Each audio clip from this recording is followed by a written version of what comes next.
Hello everyone, welcome back to my channel edu for IGNOU and USL. आज की video आप सभी के लिए बहुत ज्यादा इंपॉर्टेंट होने वाली है बिकॉज इस वीडियो में हम प्रीवियस ईयर क्वेश्चन पेपर के सोल्यूशन को देखने जा रहे हैं जो आपके एग्जाम पॉइंट ऑफ व्यू से बहुत बहुत इंपॉर्टेंट है। तो चलिए आज की वीडियो को शुरू करते हैं।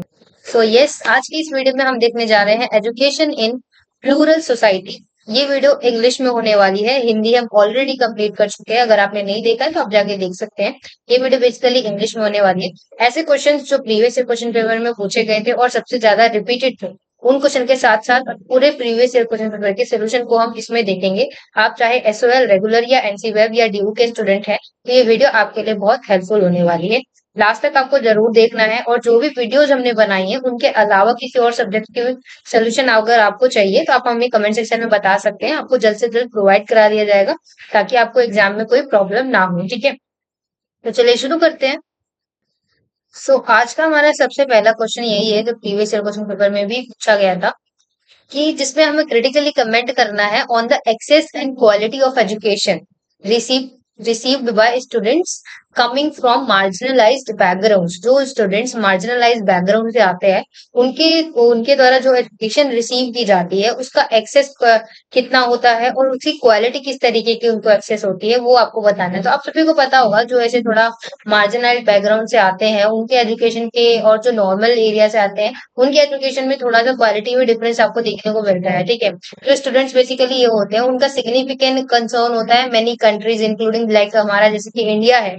इंडिया की अगर हम बात करें तो ये जो स्टूडेंट्स होते हैं वो न्यूमरस बैरियर्स को लाइक फेस करते हैं जिसकी वजह से उनके एजुकेशन की क्वालिटी जो होती है वो थोड़ी सी आप कह सकते हैं कम होती है according in comparison to other students.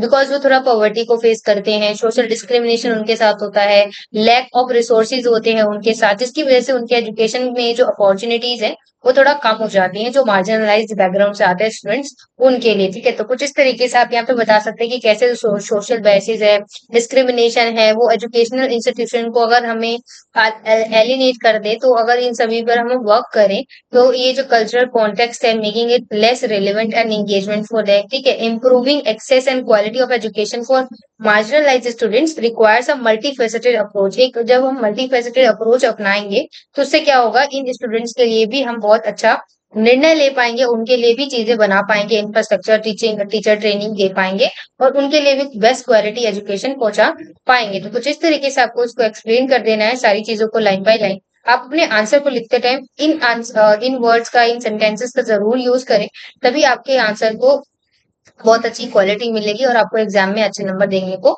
मिलेंगे। ठीक है, चलिए शुरू करते हैं। तो आज का हमारा सेकंड क्वेश्चन है कि जिसमें आपसे पूछा गया है critically comment on the role of education in promoting social mobility. तो ये जो सेकंड क्वेश्चन है हमारा ये अपने आप में बहुत इंपॉर्टेंट है बिकॉज यहाँ पे आपको बताना है एजुकेशन में जो हमारा सोशल मोबिलिटी है उसका प्रमोशन में किस तरीके से इम्पोर्टेंस है। तो एजुकेशन बेसिकली एक crucial driver for promoting social mobility है, allowing individuals for disadvantaged backgrounds to improve their social economic status। इससे क्या होता है आप देखते हैं कि जो लाइक थोड़ा सा मार्जिनलाइज एरिया से भी आते हैं अगर उनको एजुकेशन का अच्छा खासा एक्सेस मिल पाता है तो उसकी वजह से क्या करते हैं वो ना अपनी एजुकेशन के बेस पे ही अपनी लाइफस्टाइल को चेंज कर सकते हैं और जो उनका सोशल सोसाइटी में इकोनॉमिक स्टेटस है वो भी उनका चेंज हो जाता है बिकॉज नॉलेज बढ़ती है, उनका क्रेडेंशियल बढ़ता है, उनके अंदर क्रिएटिविटी आती है जिसकी वजह से उनके पास जो हायर इनकम के अपॉर्चुनिटीज होती हैं एम्प्लॉयमेंट्स के वो उनको भी मिलते हैं और इस वजह से उनके भी लाइफस्टाइल में चेंजेस देखने को मिलते हैं। ठीक है, और जो बेसिकली हायर एजुकेशन डिग्रीज होती हैं वो अगर ऐसे एक्सेस मिल जाता है सभी को तो स्टेबल करियर करियर के लिए बहुत इंपॉर्टेंट हो जाता है। ठीक है, so however the role of education in promoting social mobility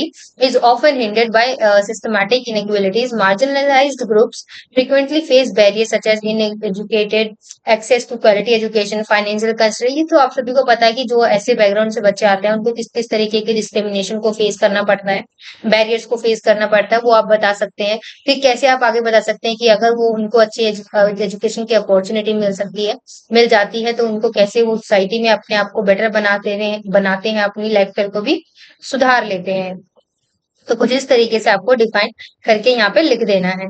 ठीक है, तो चलिए नेक्स्ट क्वेश्चन पे आ जाते हैं। That is question number third, अपने आप में बहुत इंपॉर्टेंट। इसमें हमें जेंडर और जेंडर स्टीरियोटाइप जितने भी हैं उसको एग्जांपल्स देते हुए आपको समझाना है इन कंटेक्स्ट को, इंडियन कॉन्टेक्स्ट, ठीक है।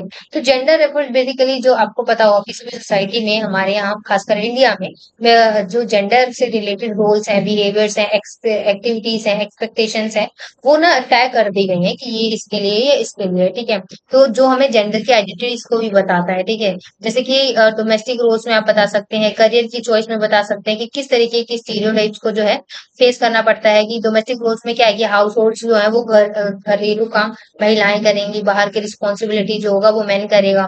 तो ये चीज डोमेस्टिक में बता सकते हैं। करियर चॉइस में आप बता सकते हैं कि कैसे ज्यादातर आप देखेंगे तो नर्सिंग और टीचिंग में आपको विमेन्स मिलेंगी, ठीक है। दूसरी ओर जो इंजीनियरिंग है, पॉलिटिक्स है, उसमें आपको बॉयज मिलेंगे।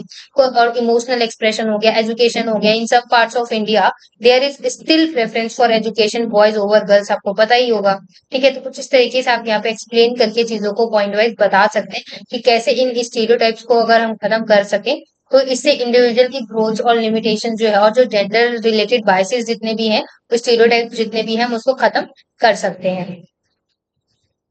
तो चलिए नेक्स्ट क्वेश्चन पे आते हैं, question number 4। Discuss the issue related to mother tongue. कई ऐसे एरियाज होते हैं या कई ऐसे पेरेंट्स भी होते हैं, स्टूडेंट्स भी होते हैं, आपने देखा होगा, तो उनको ना अपने लाइक मदर टंग को लेकर थोड़ा सा ना वो इनसिक्योर फील करते हैं। और वो नहीं चाहते कि उनको उनका मदर टंग आए, ठीक है। तो कुछ ऐसे आपको एग्जांपल्स मिलते होंगे आपके डे टू डे लाइफ में, ठीक है। तो उससे रिलेटेड यहाँ पे एक मूवी जो थी हमारी हिंदी मीडियम, आई होप आप सभी ने देखी होगी, जिसमें आप देखते होंगे कैसे जो एक लाइक मिडिल क्लास फैमिली होती है वो अपने बच्चे के एडमिशन के लिए इंग्लिश मीडियम के स्कूल में एडमिशन के लिए किस तरीके से सोसाइटी के चीजों को, चैलेंजेस को फेस करती है, और वो चाहते हैं कि किसी ना किसी तरीके से उनके बच्चे का जो है एडमिशन इंग्लिश मीडियम के स्कूल में हो जाए। तो उस चीज को यहाँ पे बताते हुए आपको बताना है कि कैसे ये जो मूवी है वो हमारे मदर टंग से रिलेटेड जो स्टैंडर्ड लैंग्वेज है उसके मीडियम के इंस्ट्रक्शन को कैसे दिखाती है, ये जो इश्यू है उसको किस तरीके से पोर्ट्रे किया है, ठीक है। तो यहाँ पे जैसे प्रीवियस ईयर क्वेश्चन पेपर में आया था हिंदी मीडियम मूवी का एग्जांपल, ठीक है। तो आपको किसी और मूवी के एग्जांपल से भी पूछा जा सकता है, जैसे अगर इंग्लिश इंग्लिश को देख लें अगर आप, ठीक है। तो ऐसा या और भी ऐसी बहुत सारी मूवीज हैं जिसका एग्जाम्पल देकर आपसे पूछा जा सकता है, तो आप प्रिपेयर कर लीजिएगा। अगर हम हिंदी मीडियम के माध्यम से देखें तो उसमें आप बता सकते हैं कि कैसे एक्सेस एंड इक्विटी को लेकर इंग्लिश जो है एक ऑफन सीन एक लैंग्वेज और अपॉर्चुनिटी की तरह लिखा गया है, जिससे कि हमारा मोबिलिटी जो होता है वो अपवर्ड की तरफ अपवर्ड होता है, ठीक है। क्वालिटी ऑफ एजुकेशन अगर हम देखें तो medium of schools may lack resources infrastructure compared to English medium school. जो आप सभी को पता होगा कि ऐसा माना ही जाता है, ऐसा होता भी है कि इंग्लिश मीडियम के जो स्कूल्स होते हैं उनके इंफ्रास्ट्रक्चर रिसोर्सेज में लाइक बहुत अच्छे होते हैं in comparison to other schools, ठीक है। और कल्चरल आइडेंटिटी भी आप देखेंगे तो इंग्लिश मीडियम में बहुत सी चीजें देखने को मिलती हैं। तो ये सभी चीजें किस तरीके से इस मूवी ने हाईलाइट करी है, इन पॉइंट्स को आपको बता देना है कि कैसे ये जो हिंदी मीडियम मूवी है ये पोर्ट्रे करता है struggle of get his daughter admitted to English medium school, reflects the social pressure, की वो सोशल प्रेशर की वजह से वो आप देखते हुए अपनी आइडेंटिटी को भी छुपाते हैं ताकि उनकी डॉटर पढ़ सके इंग्लिश मीडियम स्कूल में, ठीक है। तो इन्हीं सब चीजों को बताते हुए आपको यहाँ पे बता देना है सारी चीजों को, ठीक है। सो आई होप आपको ये समझ में आ गया होगा। नेक्स्ट क्वेश्चन पे देखते हैं, explain the concept of gender equality, what role can education play in removing gender inequality in India.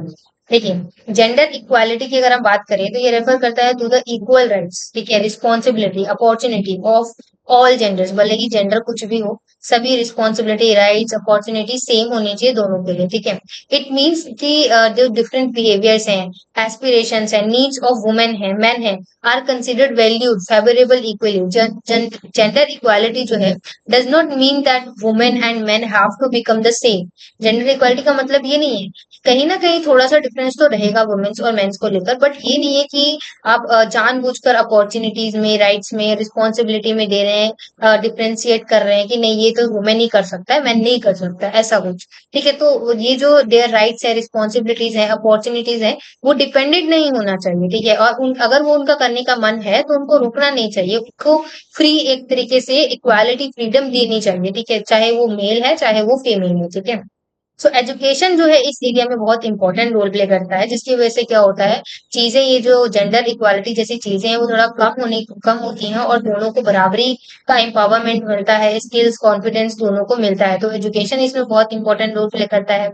Secondly अगर बात करें, जो एजुकेशन है वो प्रमोट करता है जेंडर सेंसिटिविटी को, ठीक है, और अवेयरनेस फैलाता है फ्रॉम अर्ली एज से ही लोगों के अंदर, बच्चों के अंदर पता चलता है कि ऐसा कुछ नहीं होता है, दोनों mens and boys are equal in these fields, ठीक है। So it helps challenging and changing the tradition gender role stereotypes. आप देखते होंगे अगर आप कि थोड़ा थोड़ा ये चीजें जो है अब धीरे धीरे चेंज हो रही हैं, ठीक है। सो थर्डली अगर हम बात करें, तो जो एजुकेटेड वुमेन होंगी ना, वो बहुत ज्यादा इकोनॉमिकली भी इंडिपेंडेंट होती हैं, ठीक है, और पार्टिसिपेट करती हैं डिसीजन मेकिंग प्रोसेस में भी, और हाउस होल्ड के साथ साथ कम्युनिटीज में भी वो डिसीजन मेकिंग रोल प्ले करती हैं, ठीक है। तो कुछ इस तरीके से आपको यहाँ पे बता देना है कि कैसे पावरफुल टूल की तरह काम करता है एजुकेशन जो है हमारा, बेसिकली जेंडर इक्वालिटी के कॉन्सेप्ट को खत्म करने के लिए, ठीक है। तो चलिए देखते हैं next question. Explain the role of language policy with respect to multilingualism in India. तो आपको पता ही हो कि हमारा इंडिया जो है उसके हर कदम कदम पे आपको दूसरा लैंग्वेज सुनने को मिल जाएगा, ठीक है।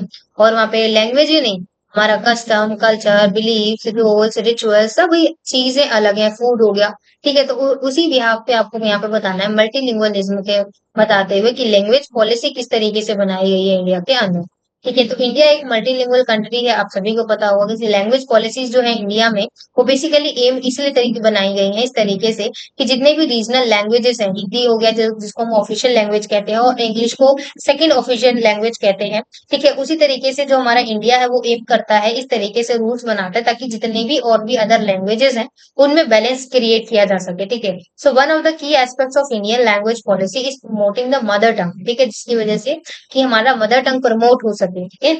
और साथ ही साथ जो रिसर्चर्स हैं वो इंडिकेट करते हैं कि चिल्ड्रन जो बेसिकली एक से ज्यादा लैंग्वेजेस सीखते हैं, उनके पास नेटिव लैंग्वेजेस भी आता है, हिंदी भी आता है, इंग्लिश भी सीख लेते हैं, तो उनके अंदर और भी ज्यादा क्रिएटिविटी दिखती है, ठीक है। उनका जो कॉग्निटिव डेवलपमेंट होता है वो ज्यादा होता है, उनके एकेडमिक परफॉर्मेंस भी कहीं ना कहीं बेटर होती है और अच्छी देखने को हमें मिलती है। इसलिए कहते हैं कि हमें लैंग्वेजेस सीखने चाहिए। जो नेटिव है हमारा, कई लोगों को ऐसा लगता है कि उनको उनका नेटिव लैंग्वेज नहीं बोलना चाहिए, पर ऐसा नहीं है। अगर आप दो तीन लैंग्वेजेस सीखते हैं, हिंदी भी आती है आपको, नेटिव लैंग्वेज में कोई सीखने में कोई दिक्कत ही नहीं आती होगी, राइट। तो ऐसी चीजें ना आपके अंदर की चीजों को और निखार कर उभार कर दिखाती है, ठीक है। तो ये चीज जरूर होनी चाहिए, ठीक है। सो यही सब चीजें हैं कि कैसे मल्टीलिंगुअल पॉलिसीज जो है वो कैसे इन चैलेंजेस को खत्म करती हैं, ठीक है। और efforts address the challenges include the development of educational material, ठीक है।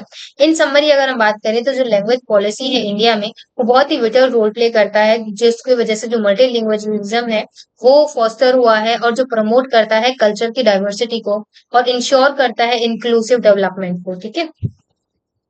चलिए नेक्स्ट क्वेश्चन पे देखते हैं। क्वेश्चन नंबर 7 बहुत इंपॉर्टेंट अपने आप में, जिसमें हमें शॉर्ट नोट्स लिखने हैं। ये क्वेश्चन भी प्रीवियस पेपर पर क्वेश्चन में पूछा गया था, ठीक है। तो हम यहाँ पे जितने भी क्वेश्चन देख रहे हैं ना, वो सभी प्रीवियस ईयर क्वेश्चन पेपर में से लिया गया है। तो आपको इस वीडियो को लास्ट तक जरूर देखना है और सारे क्वेश्चन को अगर आप चाहें तो वीडियो पॉज करके नोट डाउन कर सकते हैं, ठीक है। चलिए एक एक करके हम देख लेते हैं। सबसे पहले home language as a deficient.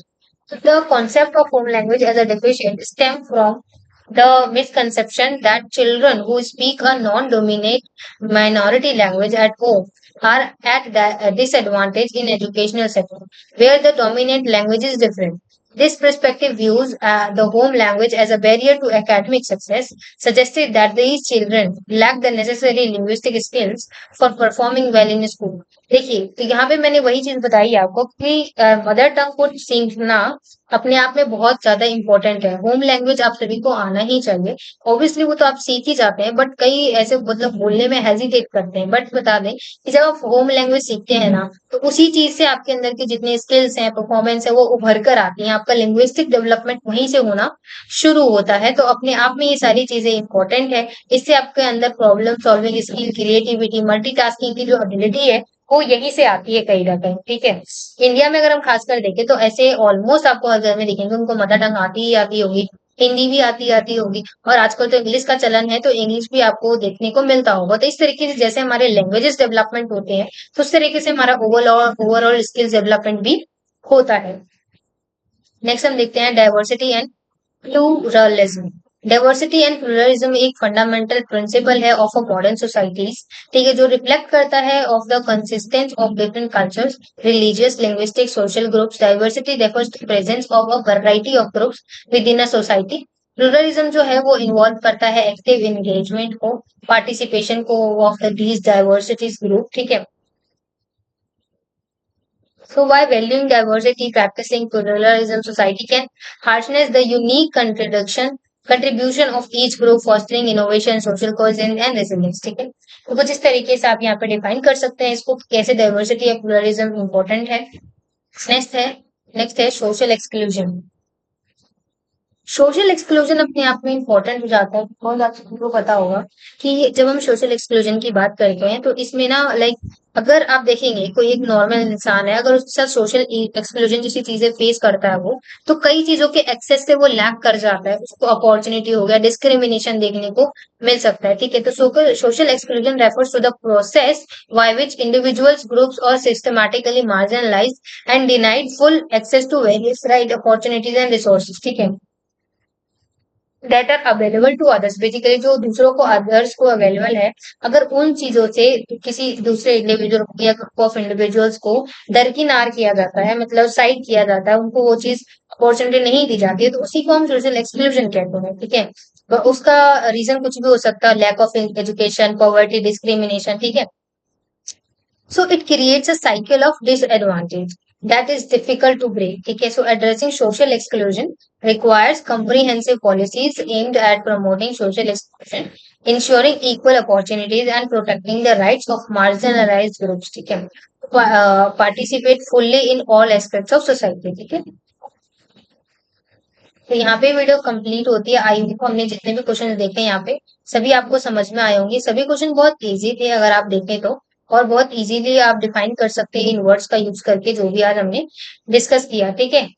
तो इनके अलावा अगर आपको किसी और सब्जेक्ट का सोल्यूशन चाहिए तो आप हमें कमेंट सेक्शन में बता सकते हैं। And don't forget to like, share and subscribe. Thank you.